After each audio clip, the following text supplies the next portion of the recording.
నమస్కారం దూరదర్శన్ వార్తలకు స్వాగతం నేను సరోజ ముందుగా వార్తల్లోని ముఖ్యాంశాలు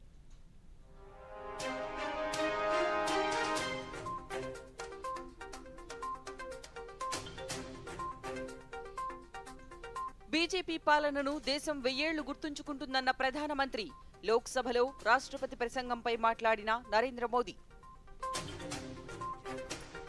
కాంగ్రెస్ వారసత్వ రాజకీయాల వలన దేశం ఎంతో నష్టపోయిందన్న ప్రధానమంత్రి వచ్చే ఎన్నికలలో కాంగ్రెస్ సహా విపక్షాలన్నీ ప్రేక్షక పాత్ర పోషిస్తాయని విమర్శించిన నరేంద్ర మోదీ శాసనసభ ఉభయ సభలనుద్దేశించి ప్రసంగించిన రాష్ట్ర గవర్నర్ అన్ని వర్గాల అభ్యున్నతికి ప్రభుత్వం కట్టుబడి ఉందన్న ఎస్ అబ్దుల్ నజీర్ ఈ నెల 8 వరకు శాసన బడ్జెట్ సమావేశాలు 7న ఓటాన్ అకౌంట్ బడ్జెట్ సభా వ్యవహారాల సలహా సంఘం బీఏసీ సమావేశం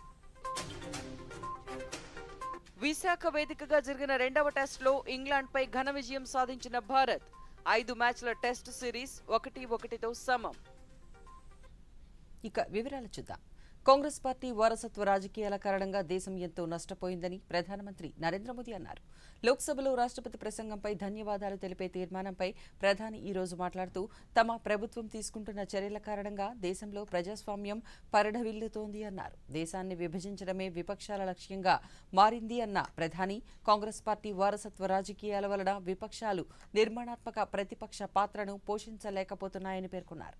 రానున్న ఎన్నికలలో తమ పార్టీ 400 స్థానాలకు పైగా గెలుచుకుని మరోసారి కేంద్రంలో అధికారం చేపడతాము అన్న మోదీ అప్పుడు కాంగ్రెస్ ప్రేక్షక పాత్రకు పరిమితం కానుంది అన్నారు. 2014లో 11వ స్థానంలో ఉన్న దేశ ఆర్థిక వ్యవస్థ తమ ప్రభుత్వం తీసుకున్న చర్యల కారణంగా ప్రస్తుతం 5వ స్థానానికి చేరుకుందన్నారు. రాబోయే రోజులలో 3వ స్థానానికి చేరుకుంటుందని ధీమా వ్యక్తం చేశారు.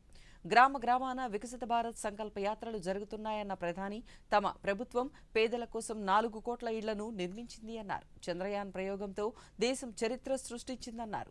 మహిళా రిజర్వేషన్ బిల్లు అమలు, ఆర్టికల్ 370 రద్దు, వలసవాద చట్టాలను తొలగించాము అన్నారు. అయోధ్యలో రామ మందిర నిర్మాణం పూర్తి చేయడంతో భగవాన్ శ్రీరాముడు సొంత ఇంటికి వచ్చారన్నారు. దేశంలో అన్ని వర్గాలకు న్యాయం చేస్తున్న తమ పాలనను ప్రజలు 1000 ఏళ్లు గుర్తుంచుకుంటారని ప్రధాని వివరించారు. खो चुके हैं और मैंने सुना है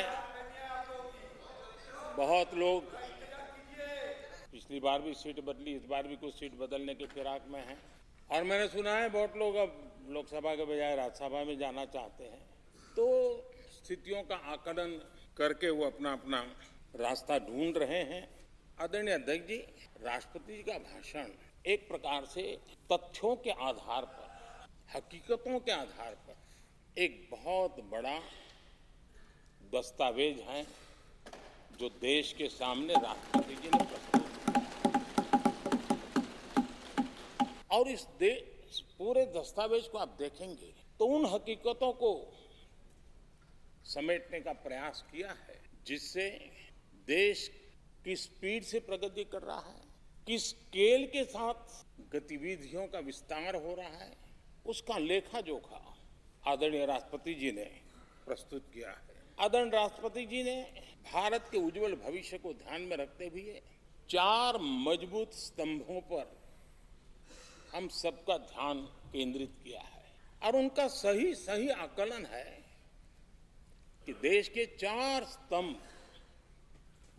जितने ज्यादा मजबूत होंगे,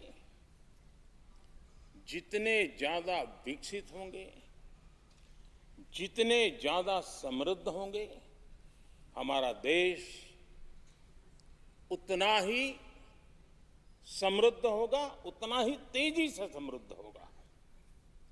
और उन्होंने इन 4 स्तंभों का उल्लेख करते हुए देश की नारी शक्ति, देश की युवा शक्ति, देश के हमारे गरीब भाई बहन और देश के हमारे किसान, हमारे मछुआरे, हमारे पशुपालक, उनकी चर्चा की है. इनके सशक्तिकरण के माध्यम से राष्ट्र के विकसित भारत के लक्ष्य को प्राप्त करने की जो राह है उसका स्पष्ट दिशा निर्देश आदरणीय राष्ट्रपति जी ने कहा है.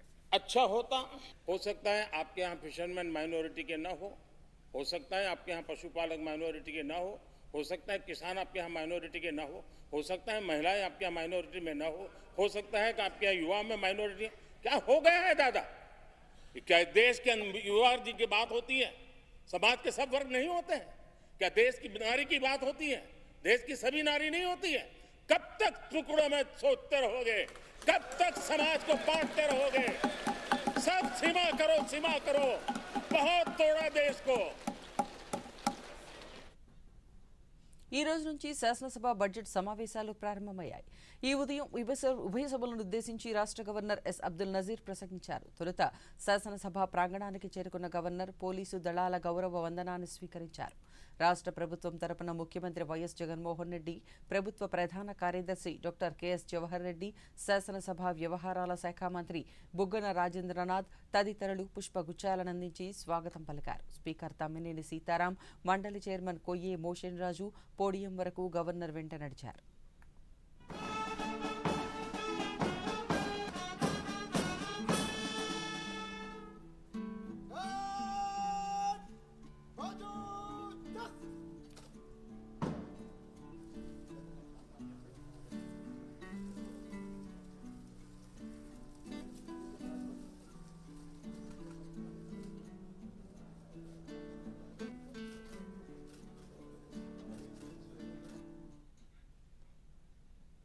శాసనసభ బడ్జెట్ సమావేశాలలో ఈరోజు ఉభయ సభలను ఉద్దేశించి గవర్నర్ ఎస్ అబ్దుల్ నజీర్ ప్రసంగించారు. తమ ప్రభుత్వం ఇప్పటివరకు 4 బడ్జెట్లు ప్రవేశపెట్టిందని తెలిపారు. సామాజిక న్యాయం, సమానత్వం కోసం ప్రభుత్వం పనిచేస్తోందని పేర్కొన్నారు. విజయవాడలో భారతరత్న డాక్టర్ బాబాసాహెబ్ అంబేద్కర్ 206 అడుగుల విగ్రహాన్ని ఆవిష్కరించామని తెలిపారు. అంబేద్కర్ విగ్రహం ఏర్పాటు అభినందనీయమన్నారు. బడుగు బలహీన వర్గాల అభ్యున్నతికి ప్రభుత్వం కట్టుబడి ఉందని, తమ ప్రభుత్వం పేదల ప్రభుత్వం అని పేర్కొన్నారు. ప్రజల జీవన ప్రమాణాలు మెరుగుపడేందుకు కృషి చేస్తున్నట్లు తెలిపారు. నవరత్నాల ద్వారా పేదరిక నిర్మూలనకు ప్రభుత్వం కృషి చేస్తోంది అన్నారు. నాణ్యమైన విద్య అందించేందుకు ప్రభుత్వం చిత్తశుద్ధితో పనిచేస్తోందన్నారు. On record my deep sense of appreciation to the commitment of Honorable Chief Minister and the state administration in installing the 206 feet statue of Dr. Baba Saheb Bhimrao Ramji Ambedkar.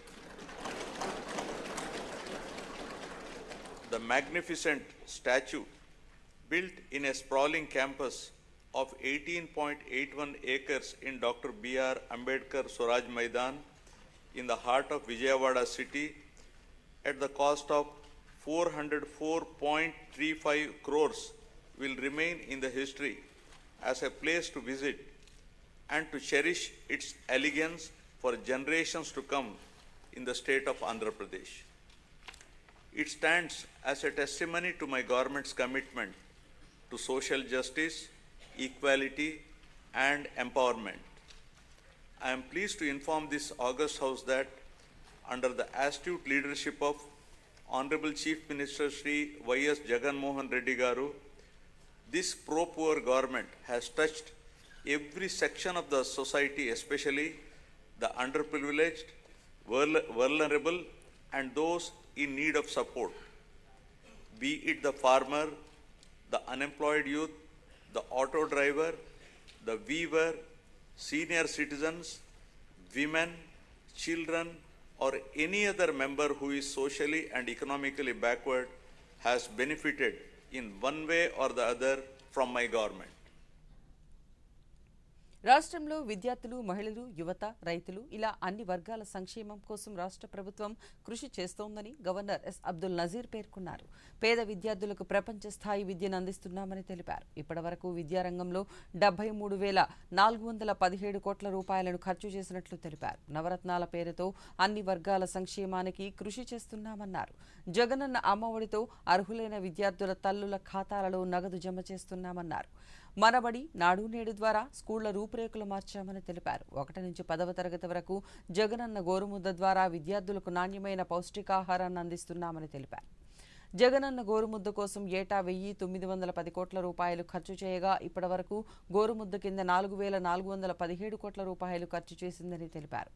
8-9 తరగతుల విద్యార్థులకు 9,52,925 ట్యాబ్లు పంపిణీ చేసిందని వివరించారు. దేశంలో ఎక్కడా లేని విధంగా ఆంధ్రప్రదేశ్ ప్రభుత్వం ఉన్నత విద్యకు ప్రాధాన్యతనిస్తోందన్నారు.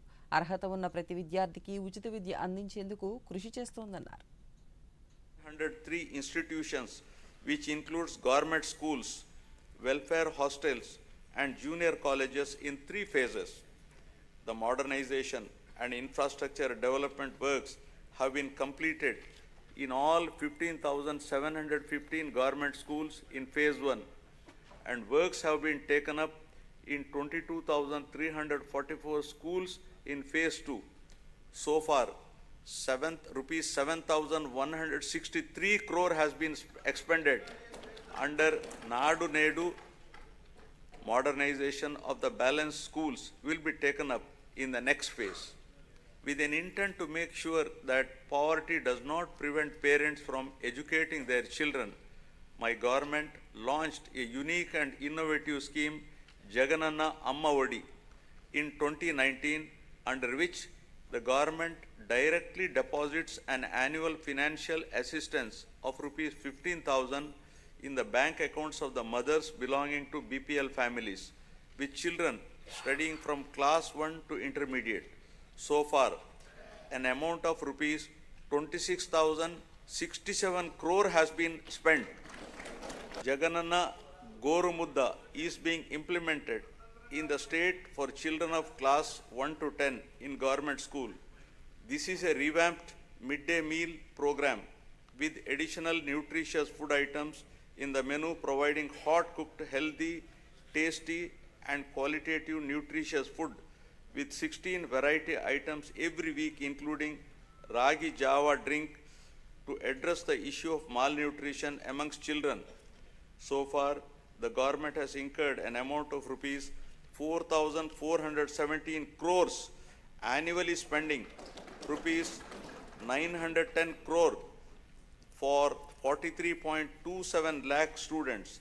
The annual spend is 4 times more than the expenditure of rupees 450 crore midday meal scheme. ఈ నెల 8 వరకు శాసనసభ బడ్జెట్ సమావేశాలు జరగనున్నాయి. ఈ మేరకు సభా వ్యవహారాల సలహా సంఘం బీఏసీ సమావేశంలో నిర్ణయించారు. స్పీకర్ తమ్మినేని సీతారాం నేతృత్వంలో జరిగిన ఈ సమావేశంలో 4 రోజుల పాటు సమావేశాలు నిర్వహించాలని నిర్ణయించారు. ఫిబ్రవరి 7 అసెంబ్లీలో ఓట్ ఆన్ అకౌంట్ బడ్జెట్ను రాష్ట్ర ప్రభుత్వం ప్రవేశపెట్టనుంది. 2024-25 ఆర్థిక సంవత్సరానికి ఓట్ ఆన్ అకౌంట్ బడ్జెట్ను శాసనసభలో ఆర్థిక మంత్రి బుగ్గన రాజేంద్రనాథ్ ప్రవేశపెడతారు. అయితే బీఏసీ సమావేశానికి తెలుగుదేశం పార్టీ గైర్హాజరైంది. కృష్ణా జిల్లా మచిలీపట్నంలోని వైద్య కళాశాల ఆవరణలో 10 కోట్ల రూపాయలతో నిర్మించనున్న నర్సింగ్ కళాశాలలను కేంద్ర వైద్య ఆరోగ్య శాఖ మంత్రి మన్సుఖ్ మాండవీయ వర్చువల్ విధానంలో నేడు భూమి పూజ చేశారు. ఈ సందర్భంగా జిల్లా కలెక్టర్ పి రాజబాబు మీడియాతో మాట్లాడుతూ రాష్ట్రంలో అందరికీ వైద్యం అందించాలని దృఢ సంకల్పంతో కేంద్ర రాష్ట్ర ప్రభుత్వాల సహకారంతో ప్రతి జిల్లాకు మెడికల్ కాలేజ్ ఏర్పాటు చేయడం జరిగిందన్నారు. అందుకు అనుబంధంగా నర్సింగ్ కళాశాలలను కేంద్ర మంత్రి ప్రారంభించారన్నారు. సపోర్ట్ చేయడం, అదేవిధంగా హెల్త్ సెక్టర్లో అఫోర్డబిలిటీ అండ్ యాక్సెసిబిలిటీ ఉండాలనే ఉద్దేశం. ఈ కాలేజ్ ఆవరణంలోనే నర్సింగ్ కాలేజెస్ పెట్టి పారామెడికల్ స్టాఫ్ను కూడా ఇంక్రీజ్ చేయడం ద్వారా ప్రజలందరికీ కూడా హెల్త్ అనేది యాక్సెసిబిలిటీ వస్తుందని union minister for health and family welfare వారు విర్చువల్గా ఇందులో ఇక్కడ ఈ ఆంధ్రప్రదేశ్లో 3 కాలేజెస్ని విర్చువల్గా ఇనాగ్రేట్ చేయడం జరిగింది. డెఫినెట్గా ఇక్కడ హెల్త్ కేర్ సెక్టర్లో బాగా ఇంప్రూవ్మెంట్ జరుగుతుందని, అదేవిధంగా ఇన్ఫ్లక్స్ ఆఫ్ పాపులేషన్ కూడా ఇక్కడ రావడం. మచిలీపట్నం ఒకప్పుడు డిపాపులేటెడ్ అవుతున్న సిటీ ఇటీవల కాలంలో అనేక ఇనిషియేటివ్స్ రావడం వల్ల ఎక్కువ మంది ఇక్కడ రావడం అనేది జరుగుతుంది. కాబట్టి ఇది గొప్ప ఇనిషియేటివ్గా నేను భావిస్తున్నాను. హెల్త్ సెక్టర్లో డెఫినెట్గా ఇది రెవల్యూషనరీగా జరుగుతుందని ఈ సందర్భంగా తెలియజేస్తాను.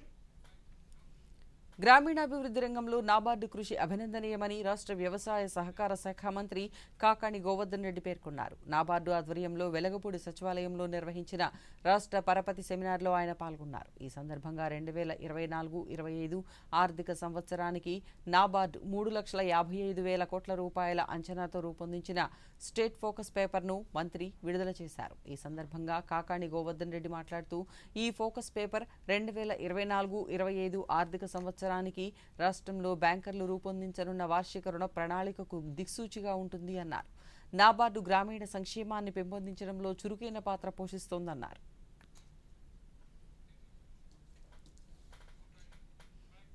ఇప్పుడు స్వల్ప విరామం. Sir advance 50,000. కానీ అంత క్యాష్ మేము తీసుకురాలేదు. ఇంకా ఈ రోజు బ్యాంక్ కూడా బంద్. పరిష్కారం ఉంది. డిజిటల్ పేమెంట్ తేలికైన డోస్. కానీ అరే కంగారు పడకండి. జాగ్రత్తగా చేస్తే ఎలాంటి సైడ్ ఎఫెక్ట్స్ కూడా ఉండవు. మీ ఫోన్ ఇవ్వండి. మీ ఫోన్ ఇక్కడ ఉంచండి. డిజిటల్ పేమెంట్ తో లావాదేవీలు చేయవచ్చు. సులభం, సురక్షితం మరియు వేగవంతం. నేనైతే వీరికి డిజిటల్ పేమెంట్ చేయడం నేర్పించాను. మరి మీరు? ఎందుకంటే ఆర్బీఐ చెప్తుంది డిజిటల్ పేమెంట్ వాడండి, ఇతరులకు నేర్పించండి. విరామం అనంతరం వార్తలకు పునఃస్వాగతం. జాతీయ న్యాయ సేవాధికార సంస్థ ఆదేశాల మేరకు కృష్ణా జిల్లా న్యాయ సేవాధికార సంస్థ ఆధ్వర్యంలో ప్రచార కార్యక్రమం జరుగుతుంది. అందులో భాగంగా senior civil judge KV Ramakrishnaiah, senior civil judge K Jayalakshmi ఆధ్వర్యంలో పాన్ ఇండియా క్యాంపెయిన్ గన్నవరంలో జరిగింది.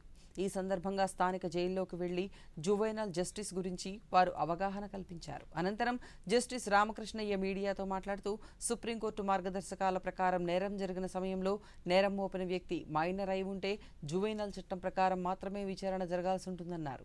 ఫిబ్రవరి 27వ తేదీ వరకు ఈ క్యాంపెయిన్ కార్యక్రమం కొనసాగుతుందని తెలిపారు.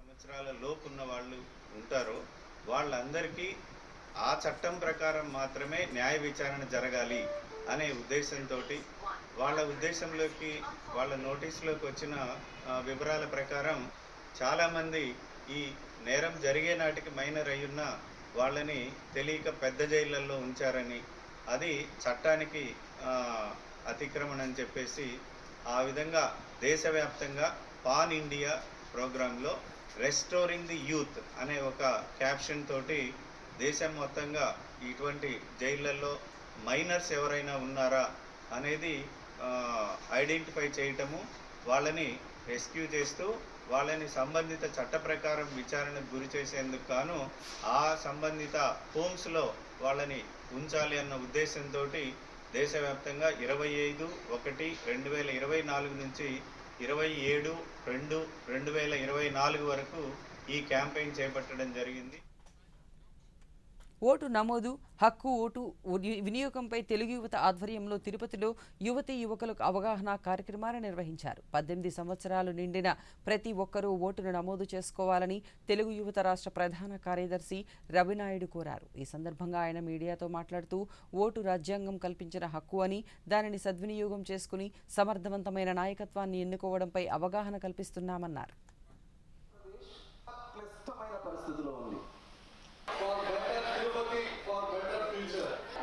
యువనేత నారా లోకేష్ గారి ఆదేశానుసారం టీఎన్ఎస్ఎఫ్ తెలుగు యువత, తెలుగు మహిళ ప్రతి ప్రాంతంలో 18 ఏళ్ళ నిండిన యువతీ యువకులు ఓటు హక్కు నమోదు చేసుకోవాలి. ఓటు హక్కు నమోదు చేసుకున్న వాళ్ళు ఓటు హక్కు వినియోగించుకోవాలి. ఈ రాష్ట్ర సమగ్రతకు, మహిళా సాధికారతకు ఎడ్యుకేషన్ సిస్టమ్ బెస్ట్గా ఉండాలని, అదేవిధంగా పరిశ్రమలు రావడానికి, పెట్టుబడులు రావడానికి ఏ అయితే ప్రభుత్వాలు సహకరించాయో, గతంలో ఏ ప్రభుత్వాలు కృషి చేసిన కృషిని ఈ ప్రభుత్వాలు ఏ విధంగా తుంగలో తొక్కాయో వాళ్ళందరికీ వివరించి, ఎందుకంటే 18 ఏళ్ళ నిండిన యువకులే ఈ రాష్ట్రాన్ని, దేశాన్ని, భవిష్యత్తును దిశానిర్దేశం చేయగలుగుతారు. కర్నూలు రేంజ్ డీఐజీగా సిహెచ్ విజయరావు పదవీ బాధ్యతలు స్వీకరించారు. కర్నూలులోని డీఐజీ కార్యాలయంలో పోలీసులు, అధికారులు పూర్ణ కుంభంతో డీఐజీకి ఘన స్వాగతం పలికారు. కర్నూలు రేంజ్లో శాంతి భద్రతలను కాపాడి వచ్చే ఎన్నికలకు ప్రశాంత వాతావరణంలో నిర్వహించేందుకు కృషి చేస్తానని విజయరావు తెలిపారు. జిల్లా అధికారులు, మీడియా సమన్వయంతో శాంతి భద్రతల పర్యవేక్షణ చేస్తామని ఆయన తెలిపారు. ఇక్కడ ఛార్జ్ తీసుకోవడం జరిగింది. సో ఇది మంచి అవకాశంగా నేను భావిస్తున్నాను. దీని ద్వారా శాంతి భద్రతలు నిర్వహించడానికి, అలాగే ఈ 4 జిల్లాల్లో ఉన్న అధికారులతో సమన్వయం చేసుకుంటూ ఒక కోఆర్డినేషన్తో ఒక టీం వర్క్ చేస్తూ ప్రశాంతమైన వాతావరణంలో ప్రజలకి మేము ఎప్పుడూ కూడా అందుబాటులో ఉండే విధంగా, అలాగే రాబోయే ఎన్నికలను కూడా ఎట్లాంటి శాంతి భద్రతలకు విఘాతం లేకుండా ఒక ప్రశాంతమైన వాతావరణంలో నిర్వహించేదానికి కూడా జిల్లాల్లో ఉన్న అధికారులందరితో పాటు, జిల్లాలో ఉన్న పోలీసు అధికారులతో పాటు మిగతా శాఖల యొక్క అధికారులతో మేము సమన్వయం చేసుకుంటూ ఒక టీం వర్క్, ఒక బృందంగా కలిసి పనిచేసి ప్రజలకు ఎప్పుడూ కూడా అందుబాటులో ఉంటూ వాళ్ళ సమస్యలను పరిష్కరించే విధంగా ఉంటామని. స్పందన కార్యక్రమానికి ప్రజల నుంచి వచ్చే సమస్యలను ఎప్పటికప్పుడు పరిష్కరించాలని శ్రీకాకుళం జిల్లా కలెక్టర్ డాక్టర్ మంజూర్ జిలానీ సమూన్ అధికారులను ఆదేశించారు. జిల్లా పరిషత్ సమావేశ మందిరంలో నిర్వహించిన స్పందన కార్యక్రమంలో జిల్లా అధికారులతో కలిసి ఆయన దరఖాస్తులను స్వీకరించారు.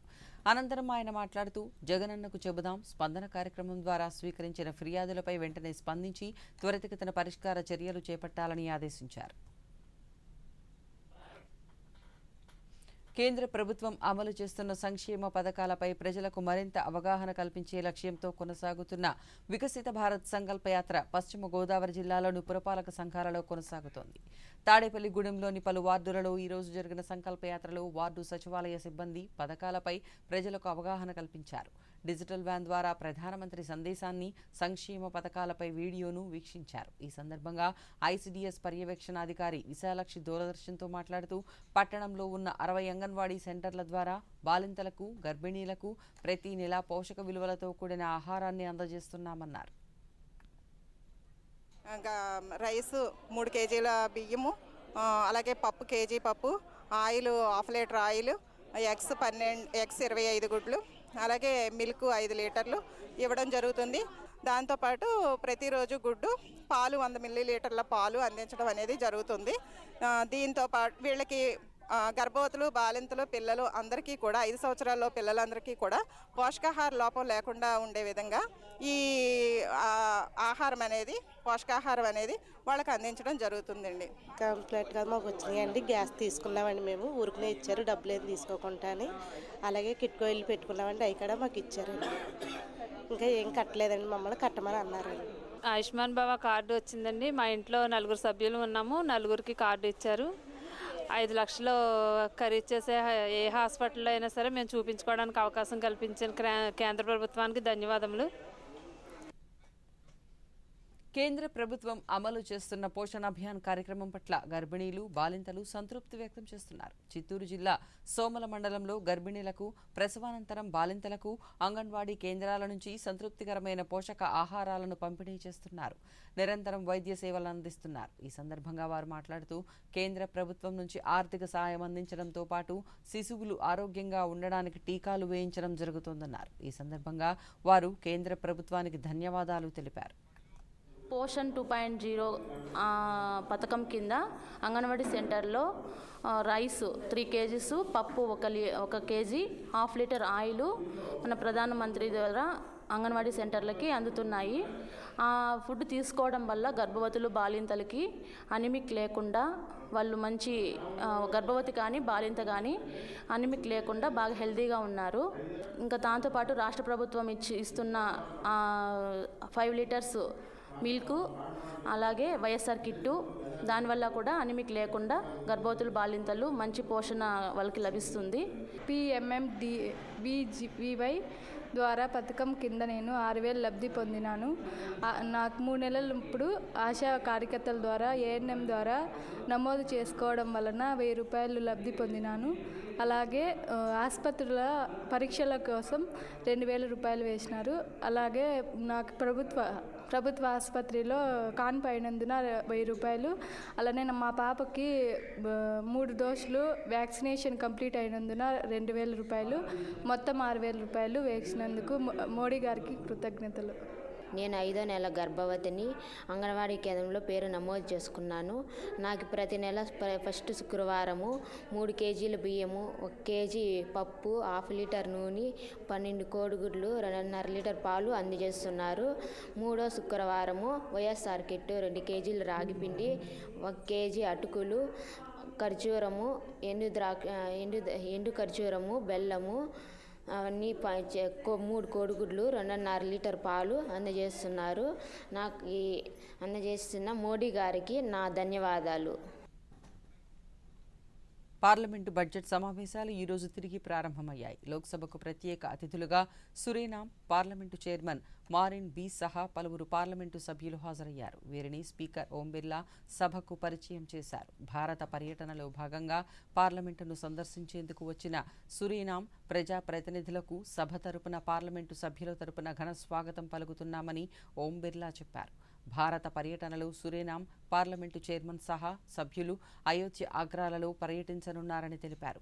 భారత్, సురేనాం దేశాల మధ్య మరింత స్నేహం పెంపొందాలని, ఇరు దేశాల ప్రజలకు మంచి జరగాలని అభిలషిస్తున్నట్లు స్పీకర్ ఓం బిర్లా పేర్కొన్నారు. అనంతరం ప్రశ్నోత్తరాలను చేపట్టారు.